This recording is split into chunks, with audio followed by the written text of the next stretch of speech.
Hello everyone. તો આપણે હવે ક્વેશ્ચન નંબર 13 છે જોઈશું. Explain the ballad or what is a ballad, what are its literary characteristic. તો આ ક્વેશ્ચન આપણે જોઈએ તો બેલાડ એટલે શું, તો કે બેલાડ એટલે લોકગીત. તો હવે આપણે એની વિશે ચર્ચા કરીએ. Ballad may be defined as a short story in the verse, કે બેલાડને છે શોર્ટ સ્ટોરી તરીકે છે બતાવવામાં આવે છે વર્સ શ્લોકની અંદર. The words ballad is derived from the word bellare. અને જે આ વર્ડ છે બેલાડ એ ક્યાંથી ડિરાઇવ્ડ, ક્યાંથી ઉતરીને આવ્યો છે, તો કે બેલારે શબ્દ ઉપરથી. અને વિચ મીન્સ ટુ ડાન્સ, કે એનો મતલબ થાય ડાન્સ, નૃત્ય. Originally, a ballad was a song with a strong narrative substance sung to the accompaniment of dancing. કે a ballad was a song, કે બેલાડ છે સોંગ હોય છે એક પ્રકારનો, વિચ સ્ટ્રોંગ નેરેટિવ સબસ્ટેન્સ, કે એનું જે સબસ્ટેન્સ એનો પદાર્થ હોય એ કેવો હોય, તો કે સ્ટ્રોંગ નેરેટિવ, કે એને છે તમે નેરેટિવ એટલે નેરેશન કરી શકો, રજૂ કરી શકો. સંગ ટુ ધ અકમ્પ્લિમેન્ટ ઓફ ડાન્સિંગ, કે અકમ્પ્લિમેન્ટ એટલે સાથ આપવા માટે ડાન્સિંગમાં. તો એને છે ગાવામાં આવે જ્યારે બેલાડને, ત્યારે એ છે નૃત્ય માટે ગાવામાં આવે છે, લોકગીત તરીકે એને ઓળખવામાં આવે છે. તો એને નૃત્ય સાથે અને અથવા તો નૃત્ય માટે છે એ કરવામાં આવે છે. તો આગળ જોઈએ નેક્સ્ટ પેજ ઉપર. The minstrel or the bard would sing the main part of the dancer, would sing the refrain or certain lines which were frequently repeated. તો કે minstrel એટલે સંગીતકાર અને bard એટલે છે કવિ. would sing the main parts of the dancers, કે જે છે ગાય છે મેઇન પાર્ટ હોય એ, અને જે ડાન્સર હોય એ શું કરશે, તો કે dancers would sing the refrain, કે એ ટાળો લે છે, ટેક લે છે of certain lines which were frequently repeated. એટલે એ જે લાઇનો હશે જે ફ્રિકવન્ટલી અવારનવાર જે રિપીટ થતી હશે એ લાઇન છે ડાન્સર ત્યારે શું કરશે, ટેક લેશે, ટાળો લેશે.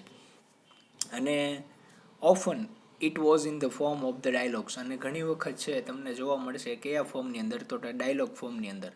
Thus the popular ballad had a strong dramatic element. The audience were not merely passive listeners, they danced and sang along with the bard. કે the popular ballad had a strong dramatic element, કે જે popular બેલાડ હોય એની અંદર બહુ strong dramatic element રહેલું હોય, તત્વ છે રહેલું હોય. કે ઓડિયન્સ છે ત્યાં ખાલી બેસીને કે જોયા રાખે અથવા તો સાંભળ્યા રાખે એવું ન હોય, પેસિવ લિસનર ન હોય, પણ they dance and sang along with barred, કે એ પણ શું કરે તો કે ડાન્સ કરવા લાગે અને સેંગ ગાવા લાગે કવિની સાથે સાથે. And there was a strong sense of the participation and the consequently the entertainment was much greater. કે there was a strong sense of the participation, કે એની અંદર તમને બહુ વધારે પડતી સ્ટ્રોંગ સેન્સ ઓફ પાર્ટિસિપેશન એટલે માણસો છે જોડાય એવું દેખાશે. અને કોન્સિક્વન્ટલી કે પરિણામે શું થશે, કે the entertainment was much greater, કે તમને આ જે પરિણામે આપણને એવું જોવા મળશે કે જે એન્ટરટેનમેન્ટ હોય એ કેવું થઈ જશે, તો કે વોઝ અ મચ ગ્રેટર, કે વધારે પડતું ગ્રેટર થઈ જશે. And as the ballads generally narrated some local event, they were easily understood by the audience even when they were most elusive. કે as the ballads generally narrated some local event, કે જે બેલાડ છે શું narrate કરતા હોય, તો કે generally નેરેટેડ સમ local event, કે જે લોકલ ઇવેન્ટ હોય એ તમને બતાવતા હોય લોકગીત છે એ. and they were easily understood by the audience, કે જે બહુ જલ્દીથી ઓડિયન્સ દ્વારા સમજી લેવામાં આવે છે. and when they were most elusive, અને એ કેવું હોય જ્યારે, કે જ્યારે વધારે પડતું સૂચક હોય, ઉલ્લેખવાળું હોય ત્યારે. loves, battles or the heroic exploits, some supernatural incidents or some local events are the chief themes of the ballads. કે બેલાડની તમે લોકગીતની છે મુખ્ય થીમ જુઓ તો કેવી હોય, તો કે લવની હોય, બેટલની યુદ્ધની હોય, પછી હિરોઇક એક્સપ્લોઇટ એટલે કોઈ હિરોઇક જે પરાક્રમો હોય એવી હોય, કાં અલૌકિક કંઈક એવા ઇન્સિડન્ટ હોય એની ઘટનાઓની હોય, ઓર સમ લોકલ ઇવેન્ટ્સ કે જે લોકલ ઇવેન્ટ થતી હોય એના હોય, are the chief themes of the ballad, કે બેલાડની આ એ ચીફ મુખ્ય થીમ્સ છે રહેલી હોય. And gradually the dance accompaniment was drop out and it becomes more and more common for ballad to be recited to an audience sitting still. કે ગ્રેડ્યુઅલી ને ધીમે ધીમે છે આ જે ડાન્સ કમ્પ્લિમેન્ટ એટલે જે સાથ આપતો હતો એ શું થયું ગયું વોઝ ડ્રોપ, કે ધીમે ધીમે એ ઓછું થઈ ગયું, પડી ગયું, અને ડ્રોપ આઉટ થઈ ગયો એ concept. And it become more and more common for ballad, અને બેલાડ માટે આ વસ્તુ કેવી થઈ ગઈ, બહુ કોમન થઈ ગઈ વધારે પડતી, ટુ બી રિસાઇટેડ, કે એને છે એકની એક વસ્તુનો પાઠ કરાવવામાં આવે ઓડિયન્સને, અને સ્ટીલ સિટિંગ ધેર, કે સિટિંગ સ્ટીલ, કે એને ત્યાં એક જગ્યાએ બેસાડી રાખવા માટે. અને it's metrical form also grew fixed, and the term ballad came to be loosely applied to any narrative poem in the ballad meter. કે તમે ઇટ્સ metrical form, કે એનું જે તાલબદ્ધ રીતના જે ચાલતું હોય ફોર્મ, એ કેવું થઈ ગયું, ઓલ્સો ગ્રુવ, એનો પણ વિકાસ થયો, ગ્રુવ ફિક્સ, કે એક જગ્યાએ તમે ફિક્સ થઈ ગયું, એન્ડ ધ ટર્મ બેલાડ, કે જે શબ્દ બેલાડ છે એ શું થઈ ગયું, કમ ટુ બી લૂઝલી, કે એને છૂટક રીતના છે એનો ઉપયોગ કરવામાં આવ્યો, ગમે એ નેરેટિવ પોયમ હોય એની અંદર એનો ઉપયોગ થવા લાગ્યો પછી. અને in the ballad form there is a quatrain or 4-line stanza with alternate rhymes. The first and the third lines begin 8 syllable. કે જે બેલાડ ફોર્મ હોય એ કેવી હોય તો કે ચોકડીવાળી પેટર્ન હોય, જે 4 લીટીનો શ્લોક હોય એવો હોય, અથવા તો 4-line સ્ટાન્ઝા, કે 4 લાઇનના જે સ્ટાન્ઝા હોય એ હોય. એન્ડ વિચ અલ્ટરનેટ રાઇમ્સ, કે જે એક પછી એક એની રાઇમનો છે ઉપયોગ થતો હોય. The first and the third lines being 8 syllable, કે જે પહેલી અને ત્રીજી લાઈનો એની અંદર 8 syllable રહેલા હોય, અને the second and the fourth હોય એની અંદર 6 syllable રહેલા હોય. And it is possible to divide ballad in 2 kinds of categories. એટલા માટે છે પોસિબલ છે બેલાડને 2 પ્રકારની કેટેગરીની અંદર ઢાળવા માટે. તો એમાંનું પહેલું છે ધ પોપ્યુલર બેલાડ, કે પહેલી છે પોપ્યુલર બેલાડ છે, ઓર ધ બેલાડ ઓફ ગ્રોથ, અથવા તો તમે એને બેલાડ ઓફ ગ્રોથ પણ કહી શકો. With its simplicity its apparent as an artlessness, કે વિથ ઇટ્સ સિમ્પ્લિસિટી, કે એનું જે સાદગીપણું હતું, પછી અપેરેન્ટ એટલે એનું જે સ્પષ્ટતા હતી, ને ઇઝ એટલે જે સરળતા હતી, એન આર્ટલેસનેસ એની અંદર જે નિખાલસતા હતી, એના લીધે છે આ વધારે એનો વિકાસ થયો. પછી આગળ બીજો પોઈન્ટ છે the literary ballad, the conscious imitations of a later date of the original popular ballad, કે જે ઓરિજિનલ બેલાડ હતા પોપ્યુલર બેલાડનો એનું શું હતું તો કે સભાન નકલ હતી, એક લેટર ડેટ ઓફ, જે લિટરલી બેલાડ તમે કહી શકો એને.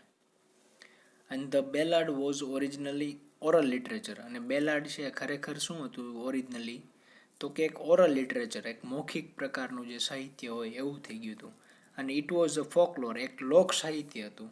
And was pass on orally from generation to generation. In the process they were much altered, modified or suppressed, કે it was a folklore, એક લોક સાહિત્ય હતું, અને પાસ્ડ ઓન ધ ઓરલી, કે મૌખિક રીતે એ છે પાસ થવા લાગ્યું, ફ્રોમ જનરેશન ટુ જનરેશન, કે એક જનરેશનમાંથી બીજી generation.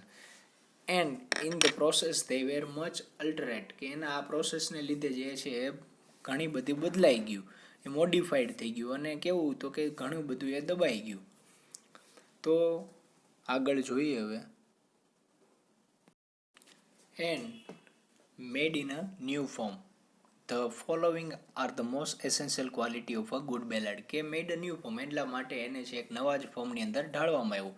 And the following are the most essential quality of a good ballad, કે નીચેની છે એ ખૂબ અગત્યની એસેન્શિયલ ક્વોલિટી છે એ ગુડ બેલાડની. It is a short story in the verse about the exploit of some popular hero or about an incident of the common knowledge, કે it is a short story of verse, કે એક આ શ્લોકની તમે કહી શકો કે એક શોર્ટ સ્ટોરી છે, અને about the exploit, કે કોઈ પરાક્રમ હોય, of some particular popular hero, કે કોઈ પોપ્યુલર હીરો ના હોય એવી રીતના, or about an incident of common knowledge, અથવા તો કોઈ ઇન્સિડન્ટ, કોઈ ઘટના હોય કોઈ કોમન નોલેજની. અને the story is a generally tragic, અને આની સ્ટોરી હોય એ કેવી હોય તો કે જનરલી ટ્રેજિક હોય, તમને જોવા મળે, દુઃખદ હોય એવી જોવા મળે. The narration is the dramatic and there is a abrupt and disturbance to the make the reader conscious, કે the narration is a dramatic, કે આનું નેરેશન હોય એ કેવું હોય ડ્રામેટિક હોય.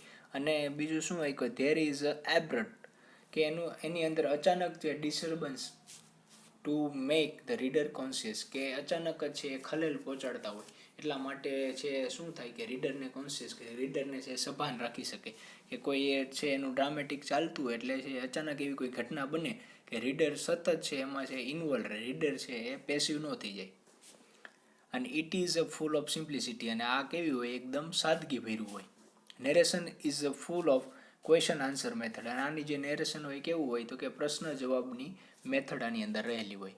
The poet prays to Christ, the poet prays to Christ and the Virgin Mary here, અને જે poet હોય એ છે પ્રે કરશે કોને તો કે ખ્રિસ્તને, અને બીજું જે મેરી જે છે વર્જિન મેરી એમને બંનેને પ્રે કરશે, બંનેની પ્રાર્થના કરશે. The medieval atmosphere is created by the use of the absolute and arcane words, કે ધ મિડ્યુઅલ એટમોસ્ફિયર, કે જે આની અંદર તમને છે મધ્યકાલીન એટમોસ્ફિયર છે બતાવ્યું છે, created by the use of the obsolete, કે જે અપ્રચલિત હોય, જે લુપ્ત થતું હોય એવું, અને બીજું કેવું તો કે પ્રાચીન હોય, પ્રાચીન શબ્દોવાળું એવું બતાવ્યું હોય તમને એટમોસ્ફિયર આની અંદર.